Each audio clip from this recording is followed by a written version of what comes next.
said to me, he said, Dee Dee, you got to remember, no matter what you say, it's not going to be right for somebody. So if you feel it in your heart, if you want to, do what you want to do. But people that knew you, they know.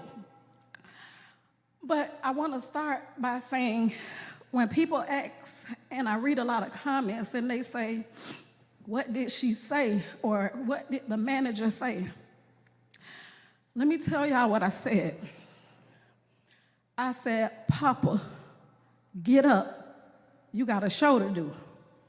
I said, Caprice, why is Papa still asleep at 8:45 and he got to be on stage at 9? I said, everybody around us, Papa got stuff to do. Why are we sitting around? I said, Papa, you can't lay in bed today. We got stuff to do. I said, Papa, you got more people than you depending on you. You can't give up ever. I was never easy on Papa. And I say that with the most love. I wasn't easy on him.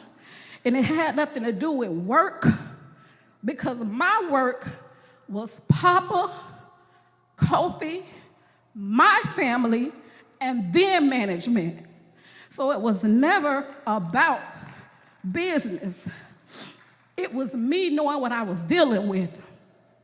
I also said, Papa, you're a winner. You're a father. You're a man of God who knows God. I said, don't ever stop praying. I said, you have a son to live for. I said, you have a family of people that need you and depend on you. I said, you have you depending on you. I said, you got to get help. I said, as long as I'm here, you're never alone. I said, as long as your mother that prays for you every day, Pastor Sherry that prays on your mother's prayer line every day, prays for you. A lot of people don't understand this, and I read a lot of comments that said, everybody around Papa failed Papa. And I couldn't get up here and not acknowledge to all the fans and the people who took the time to be here to say, nobody failed Papa. Papa got up every morning and read his scriptures. Papa had people praying for him every day. Papa prayed every day. Papa got brothers. Papa got family. Papa got people that stay with him and leave their jobs to sit beside Papa every day. And that goes to anybody in here that's dealing with people, and you're dealing with people that are mentally affected.